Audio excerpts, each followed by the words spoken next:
안녕하십니까 성도 여러분. 지난 한 주간 잘 지내셨습니까? 사랑합니다. 축복합니다. 오늘 우리가 함께 은혜 받을 말씀은 마태복음 25장 14절로 30절 말씀입니다. 제가 말씀을 봉독하겠습니다. 또 어떤 사람이 타국에게 갈새 그 종들을 불러 자기 소유를 맡긴 것 같으니 각각 그 재능대로 하나에게는 금 5달란트를, 하나에게는 2달란트를, 하나에게는 1달란트를 주고 떠났더니 5달란트 받은 자는 바로 가서 그것으로 장사하여 또 5달란트를 남기고 2달란트를 받은 자도 그같이 하여 또 2달란트를 남겼으되 1달란트 받은 자는 가서 땅을 파고 그 주인의 돈을 감추어 두었더니 오랜 후에 그 종들의 주인이 돌아와 저희와 회개할세 5달란트 받았던 자는 5달란트를 더 가지고 와서 가로되 주여 내게 5달란트를 주셨는데 보소서 내가 또 5달란트를 남겼나이다. 그 주인이 이르되 잘하였도다 착하고 충성된 종아 네가 작은 일에 충성하였으며 내가 많은 것으로 네게 맡기리니 내 주인의 즐거움에 참여할지어다 하고 2달란트 받았던 자도 와서 가로되 주여 내게 2달란트를 주셨는데 보소서 내가 또 2달란트를 남겼나이다. 그 주인이 이르되 잘하였도다 착하고 충성된 종아 네가 작은 일에 충성하였으며 내가 많은 것으로 네게 맡기리니 네 주인의 즐거움에 참여할지어다 하고 1달란트 받았던 자도 와서 가로되 주여 당신은 굳은 사람이라 심지 않은 데서 거두고 해치지 않은 데서 모으는 줄을 내가 알았으므로 두려워하여 나가서 당신의 내 달란트를 땅에 감추어 두었었나이다. 보소서 당신의 것을 받으셨나이다. 그 주인이 대답하여 가로되 악하고 게으른 종아 나는 심지 않은 데서 거두고 해치지 않은 데서 모으는 줄로 네가 알았느냐. 그러면 네가 마땅히 내 돈을 취리하는 자들에게나 두었다가 나로 돌아와서 내 본전과 별일을 받게 할 것이니라 하고 그에게서 한 달란트를 빼앗아 10달란트를 가진 자에게 주어라. 무릇 있는 자는 받아 풍족하게 되고 없는 자는 그 있는 것까지 빼앗기리라. 이 무익한 종을 바깥 어두운 데로 내어 쫓으라.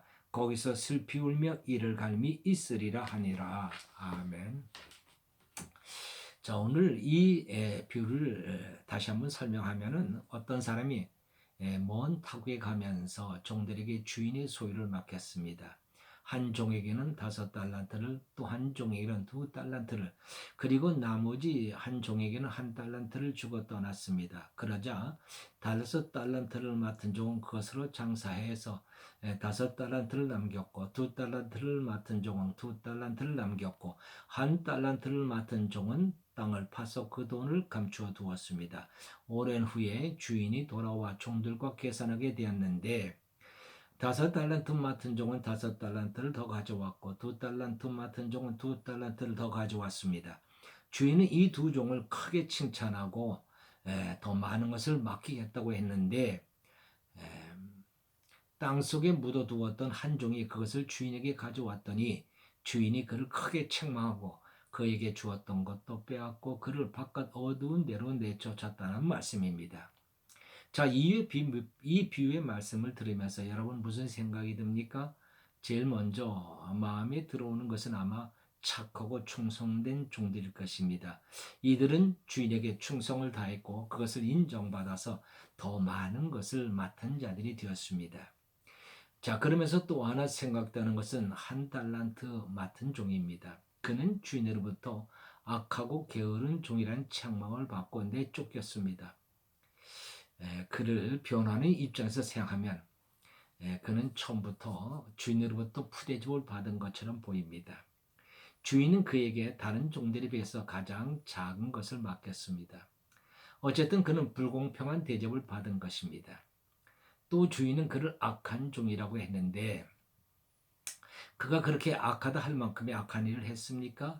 그가 한 일은 주인이 맡긴 1달란트를 땅 속에 묻어 두었을 뿐이지 주인에게 손해를 끼친 것은 아닙니다. 본전은 가져왔습니다. 그것이 왜 악한 일입니까?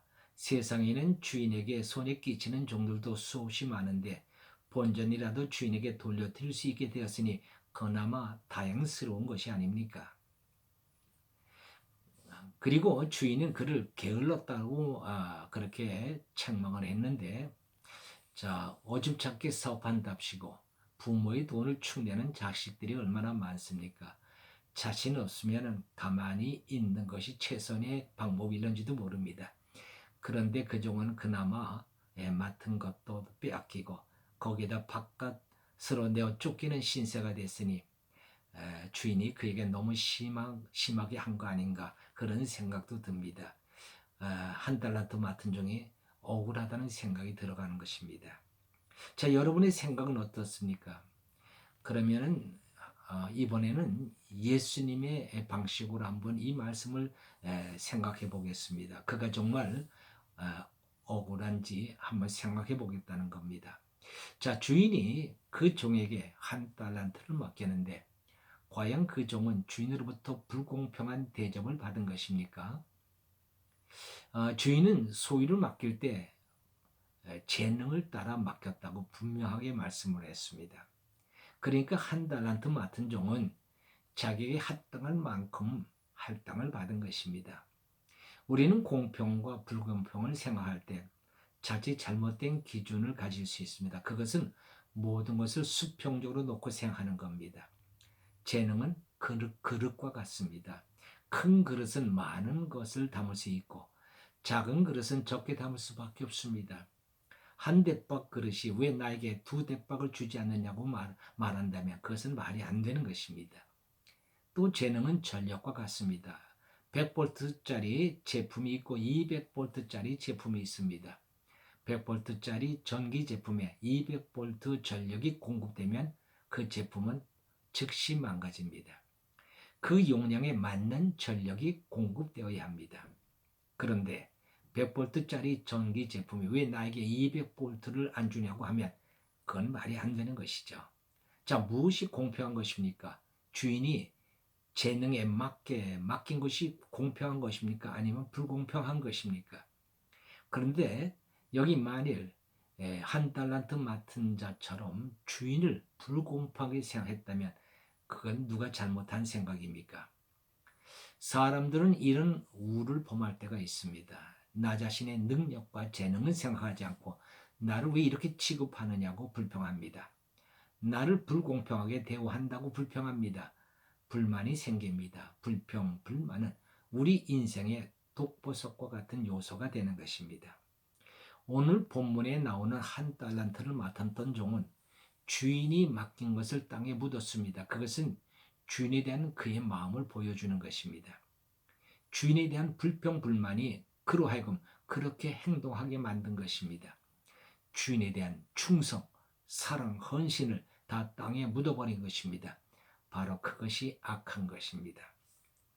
둘째로 그는 주인을 탓하고 있습니다. 그는 이렇게 말합니다.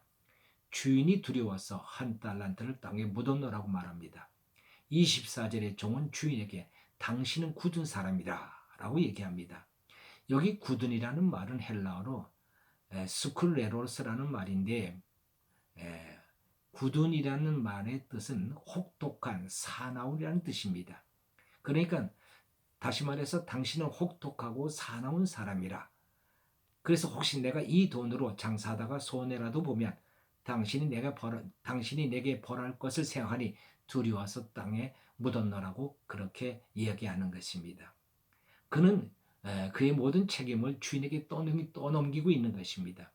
그러자 주인은 이렇게 말합니다. 그래, 네가 정말 나를 두려워해서 손해보는 것이 겁이 나서 그랬다면 왜 그것을 은행에다 맡겨서 이자라도 받지 않았느냐.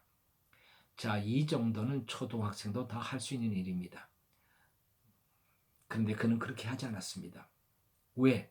처음부터 이 종은 주인의 뜻을 따를 생각이 없었던 것입니다. 그리고는 이제 와서 자기 잘못을 주인에게 떠넘기고 있는 것입니다. 속이 훤히 들여다 보이는 거짓말로 책임을 주인에게 돌리고 있는 것입니다. 비겁한 사람들은 책임을 지려고 하지 않습니다. 항상 탓을 남에게 돌립니다. 조상 탓, 부모 탓, 주인 탓, 환경 탓으로 돌립니다. 내가 부모만 잘 만나서도 이렇게 살지 않았을 텐데 부모 잘못 만난 것이 내 불행이라고 이야기하는 사람들이 있습니다. 환경을 부정적으로 받는 사람은 그 성격이 삐뚤어집니다. 그러면 그 인생도 삐뚤어집니다. 그러나 힘든 환경도 긍정적으로 받는 사람은 그의 인격과 성품이 고귀한 가치를 배우게 됩니다. 온유와 인내와 끈기와 그리고 열심 그리고 친절의 성품이 만들어집니다. 이런 사람은 참으로 축복된 사람입니다. 미국 16대 대통령 아브라함 링컨은 어린 시절 매우 가난했습니다. 그는 학력이 초등학교 2학년입니다. 그는 그런 환경 속에서도 독학으로 열심히 공부해서 변호사가 되었습니다. 그는 공부하기 힘든 여건 속에서도 그것을 부정적으로 받아들이지 않았습니다. 그러한 모든 여건을 긍정적으로 수행했고 그 속에서도 그는 그의 꿈을 이루기 위하여 최선을 다했습니다. 불우한 환경이 오히려 그를 위대한 사람으로 만든 것이죠. 주인은 그를 향하여 게으르다고 했습니다. 게으르다는 원어의 뜻은 지긋지긋하여 지연시키다 그런 뜻이 있습니다. 그는 주인의 일을 지긋지긋하게 생각한 것입니다. 일하고 싶지 않은 거예요. 그 일이 지겨운 것입니다. 교회에서 충성하는 분들을 보면요, 즐거워서 일을 합니다. 주인을 사랑하면 일하는 것이 즐겁고 행복합니다. 충성은 저절로 되는 것입니다. 여기 5달란트, 2달란트 맡은 사람들은 그런 사람입니다. 그들은 주인을 사랑했습니다. 그 결과 그들은 주인의 뜻을 쫓아 충성을 다했습니다.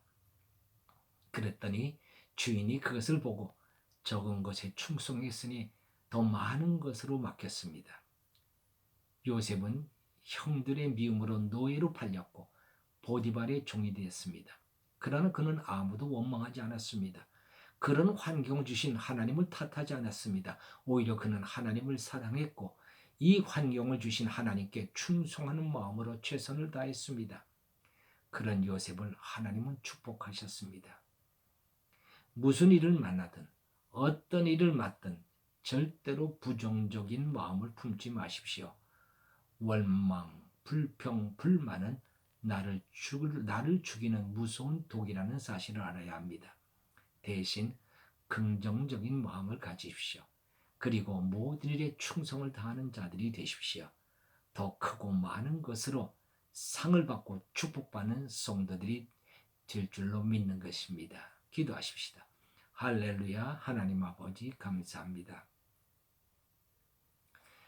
하나님은 착하고 충성된 종들에게 더 많은 것을 맡기셨습니다. 그러나 불평불만한 마음을 가지고 게으름을 피운 자에게는 있는 것마저 빼앗기고 말았습니다. 하나님 아버지, 우리는 정말로 하나님을 사랑하는 자들 되게 하소서. 그리고 모든 것을 긍정적으로 받고 모든 일을 긍정적으로 행하는 자들이 되게 도와주시옵소서. 그리하여 정말 하나님으로부터 잘했다 칭찬받고 또 하나님으로부터 귀한 상을 받는 복된 하나님의 백성들이 되게 하여 주옵소서. 감사드리죠. 예수 그리스도 이름으로 기도하옵나이다. 아멘.